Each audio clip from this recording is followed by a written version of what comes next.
warahmatullahi wabarakatuh. Perkenalkan, nama saya Robiatul Andawiyah dengan NIM 8069 dari kelas 7B.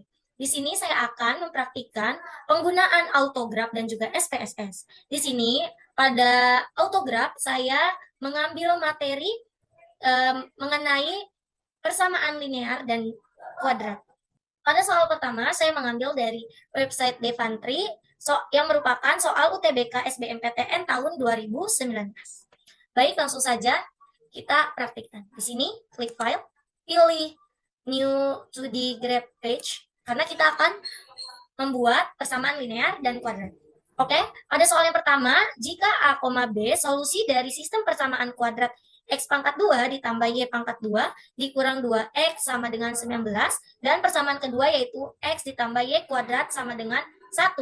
Maka nilai A ditambah 4B yang terbesar adalah, baik, di sini ada dua persamaan. Langsung saja kita klik enter equation. Nah, untuk persamaan yang pertama, langsung kita okekan. Nah, di sini kita sudah melihat nih persamaan, grafik persamaan yang pertama.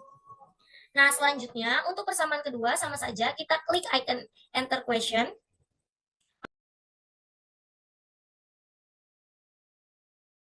Nah, ini akan muncul gambar grafik. Oke. Nah, ini icon bisa zoom out dan zoom in. Nah, selanjutnya untuk menentukan titik potong antara parabola dan garis lurus, pilih fitur point di sini. Kemudian klik pada kedua ruas. Di sini kan ada sini yang pertama, dan titik potong yang kedua ada di sini. Oke. Kemudian secara otomatis autograf akan menampilkan. Nah, di sini agar kita tahu berada di perpotongan berapa, ini klik kanan. Kemudian pilih text box. Nah, ini akan muncul poin yang pertama. Ini kita ubah aja jadi A.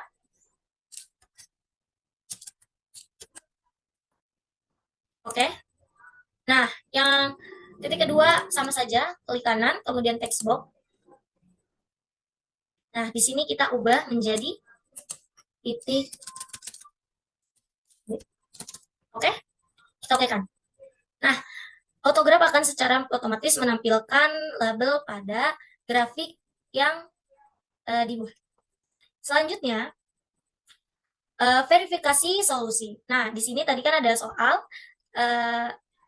tersebut kita substitusikan terhadap koordinat titik potong min 3,2 dan min 3, min 2 ke dalam kedua persamaan dengan menggunakan kalkulator.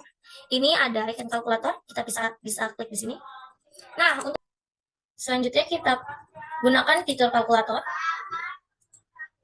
Pilih, tadi kan soalnya ada A plus 4 dikali B-nya itu, di sini langsung aja kita ganti jadi minus 3 ditambah 4 dikali dengan 2. Oke, enter. Oke kan? Nah, di sini kita sudah menemui titiknya. Nah, selanjutnya kalkulator yang kedua. Di sini ada A-nya lagi, yaitu min 3 ditambah 4 dikali minus 2. Oke, di sini kita mendapati yaitu negatif 11. Nah, pada soal diminta maka nilai A tambah 4B yang terbesar adalah, di sini kita bisa lihat yang terbesar yaitu 5. Jadi jawabannya yaitu adalah 5. Oke, di sini kita lanjut ke soal nomor 2. Bisa klik file, kemudian new 2D.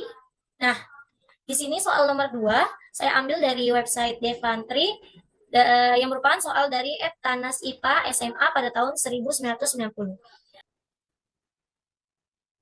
Nah, langkah yang pertama, kita langsung saja klik icon enter question.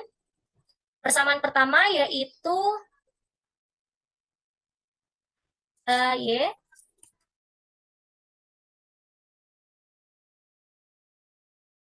Klik OK. Nah, di sini sudah terlihat grafiknya. Nah, ini kita bisa zoom out. Nah, Selanjutnya, untuk persamaan yang kedua, kita klik enter question. Langsung. Oke. Nah, di sini kita juga bisa lihat garis persamaannya. Kita zoom out. Ini juga kita bisa geser. Oke.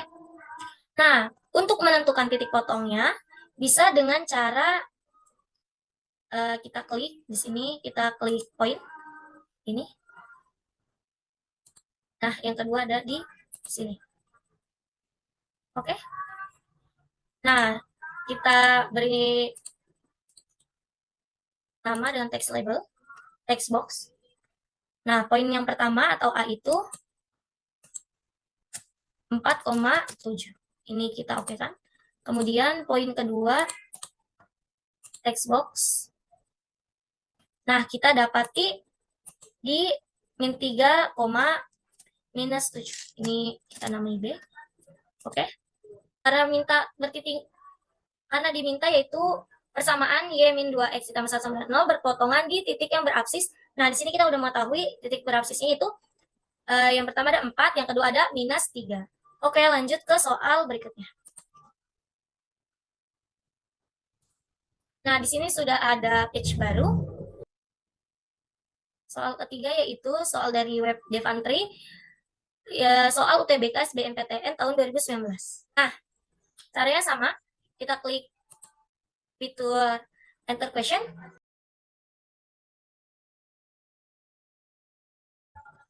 Nah, di sini sudah keluar, sudah muncul grafiknya.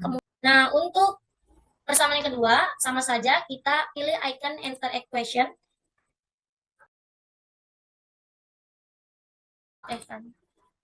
Nah, di sini sudah muncul kedua persamaan ya grafiknya. Kita langsung saja pilih point, kita titikkan di sini. Nah, kemudian untuk memunculkan titik potongnya, kita bisa klik kanan, kemudian text box. Ini ada di poin pertama yaitu A. Nah, kemudian untuk persamaan titik potong yang kedua, sama saja, klik kanan, kemudian pilih text box, kita ubah jadi B, dan oke. Nah, di sini titik potongnya yaitu 2,1 dan juga 2,-1. Nilai A dikurang 3B yang terkecil. Oke, di sini kita langsung kalkulator. Di sini A-nya itu 2, kemudian dikurang 3 dikali 1. Nah, kita menemui titik A-nya itu -1. Nah, untuk titik yang kedua, di sini ada A-nya itu 2, kemudian dikurang 3 dikali -1. Ini bisa kita kurungkan. Kemudian oke kan. Nah, di sini sudah muncul, diminta dari soal yaitu terkecil, di mana yang terkecilnya ternyata ada di persamaan 1 dengan titik potong 2,1 dan menghasilkan -1. Selanjutnya, di sini saya akan menjelaskan tentang penggunaan SPSS pada uji T. Data ini saya ambil dari skripsi milik Putri Jannati dengan judul Pengaruh Model Dual Treatment terhadap Kemampuan Berpikir Kreatif Matematis Siswa. Di sini data dari skripsi tersebut saya sudah pindahkan ke Excel, kemudian di sini saya sudah disesuaikan dengan skripsinya. Bisa tarik garis saja. Oke, di sini sudah terubah. Kemudian langkah selanjutnya adalah copy data yang sudah kita pindahkan dari Excel ke aplikasi SPSS dengan cara di copy saja. Kemudian kita buka aplikasi SPSS. Di sini lihat terlebih dahulu ada variabel view dan data view. Di sini kita pindahkan ke data view dengan cara paste. Ini cara paste bisa kita klik kanan, kemudian paste. Nah, di sini datanya sudah kita pindahkan ke SPSS. Bisa langsung klik variabel view. Kemudian saya akan ganti nama ini disesuaikan dengan data di deskripsinya dengan cara ini kita Ctrl F. Di sini kita ubah menjadi var 00000. Kita replace. Di sini file-nya kita ubah jadi var 000. Nah, di replace with-nya ini kita sesuaikan dengan data di deskripsi yaitu R. Oke, selanjutnya klik replace all. Nah, Di sini datanya sudah menyesuaikan dari data di skripsi. Kemudian klik data view. Oke, di sini masih ada bilangan desimal. Kita ubah desimalnya menjadi 0.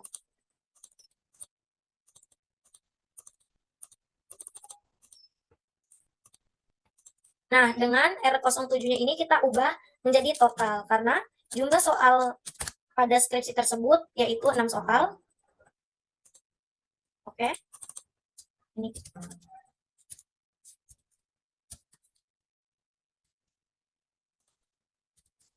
Oke. Kemudian kita klik ke data view lagi. Nah, di sini datanya sudah sesuai dengan apa yang ada di skripsi Putri Janati. Selanjutnya kita klik Analyze. Kemudian pilih bagian Correlate. Karena kita mau sebelum uji T itu, kita harus mencari validitas dan reliabilitasnya terlebih dahulu. Di sini kita klik Correlate, kemudian di Varia. Nah, datanya sudah ada, kemudian di Ctrl A. Nah, kita pindahkan ke Variables. Di sini personnya sudah diklik, detailnya juga, dan klik significant correlation-nya juga sudah.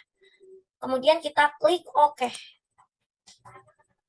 Nah, di sini sudah ada tabel correlation dengan R01 sampai total. Oke. Selanjutnya kita akan mencari reliabilitasnya. Dengan cara kita klik Analyze, pilih Scale, kemudian Reliability Analyze, klik, kita Ctrl A, kita pilih semuanya kecuali total, kemudian pindahkan ke items. Nah, di sini udah pindah, terus modelnya kita pilih yang alpha. Ini klik statistik. Nah, di sini centang scale if item delete, oke? Selanjutnya continue. Oke? Sudah.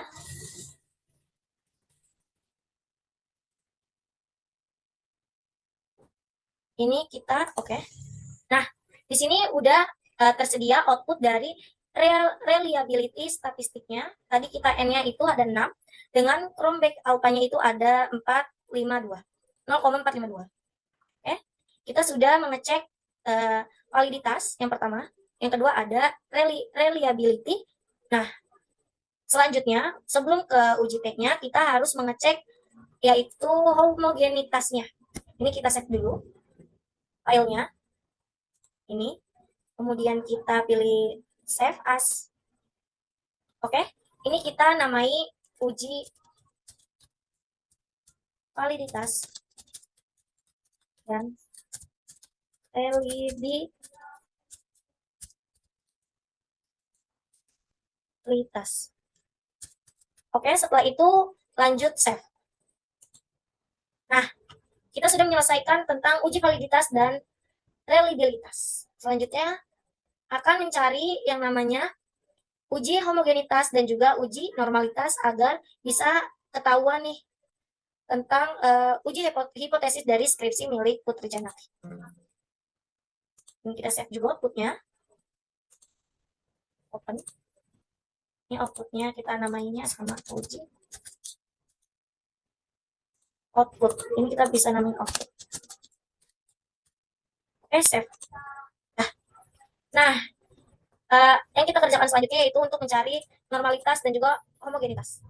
Yang kita lakukan pertama kali yaitu menyalin data skripsi milik Putri Janati ke Excel yang sudah disediakan. Di sini saya menggunakan Excel yang sama, tempat yang sama. Nah, di sini langsung copy saja. Kemudian dipindahkan ke bagian ini kita paste. Oke. Nah, di sini sudah muncul kelas eksperimen dan kelas kontrolnya. Di sini baru kelas eksperimen. Kita akan mencari lagi kelas kontrolnya. Di sini kita akan mengcopy kelas kontrol. Kelas kontrol dan kelas eksperimen harus di copy pada tabel yang sama. Oke. Nah, ini lanjut di bawahnya. Tidak usah di sampingnya. Karena kita akan mencari uji homogenitas dan juga normalitas. Oke. Kemudian di variable view, ini sudah ada name-nya var 001. Nah, cara selanjutnya kita harus menamai itu kelas kontrol dan eksperimennya. Di sini 1. copy, pindahkan ke SPSS-nya. Di sini kita paste. Nah, kita lanjut ke bagian yang kedua. Ini 2. Ctrl C. Pindahkan lagi ke SPSS. Oke. Jadi di sini sudah ada semua datanya. Yang kita lakukan selanjutnya itu mengklik variable view, kemudian di sini name kita ubah. Yang pertama kita namain nilai, yang kedua kita namain kelas. Oke, di sini desimalnya 0. Nah, itu karena kita ingin mencari uji normalitas, yang kita lakukan adalah klik analyze, kemudian di sini ada descriptive statistic, ini pilih explore. Kita pilih explore. Nah, di sini ada tampilan explore, yang pertama ada nilai, yang kedua ada kelas. Karena di sini ada nilai, maka nilai itu merupakan data dependent.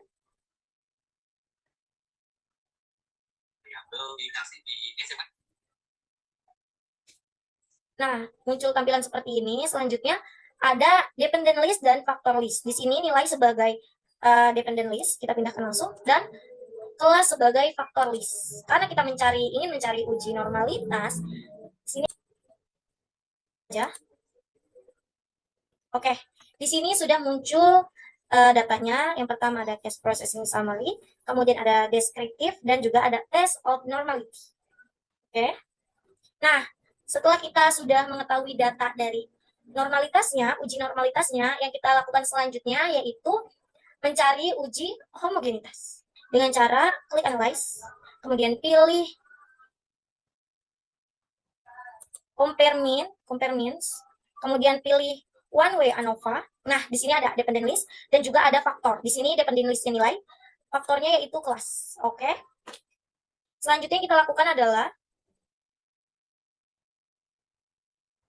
pilih option, terus kita klik homogeneity, kemudian kita continue, lalu langsung saja di OK-kan. Oke, di sini langsung muncul one way ANOVA tentang test of homogeneity of variance. Di sini kita lihat datanya. Nah, tadi kita sudah mencari uji validitas, uji reliabilitas, terus juga ada uji homogenitas dan juga uji normalitas. Nah, dari semua uji ini baru kita bisa mencari yang namanya uji hipotesis atau uji T. Di sini pakai data yang tadi. Selanjutnya kita akan mencari uji hipotesis. Selanjutnya kita akan mencari uji hipotesis dengan cara klik dulu variable view. Nah, klik none, kemudian 1. Di sini kita namain eksperimen. Terus kita edit, kemudian 2 kita namai kontrol.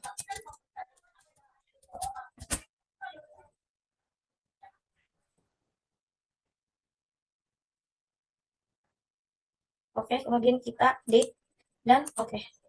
Nah, di sini tahu berubah, kemudian kita klik data view. Di sini pilih analyze, terus selanjutnya ada compare means. Ini pilih independent sample test. Nah, di sini nilainya pindahkan ke test variable, kelasnya pindahkan ke grup variable. Oke. Define group, kemudian ini klik 1, di sini 2. Oke, continue. Kemudian langsung oke. Nah, di sini Excel, di sini ini sudah muncul dari grup statistik dan juga independent testnya atau uji T-nya. Nah, kita sudah menyelesaikan semua tahapan untuk mencari uji T. Itu tahapan pertama ada uji validitas, kemudian ada uji reliabilitas, selanjutnya mencari uji normalitas dan homogenitas, barulah kita akan mencapai yang namanya uji T atau uji hipotesis.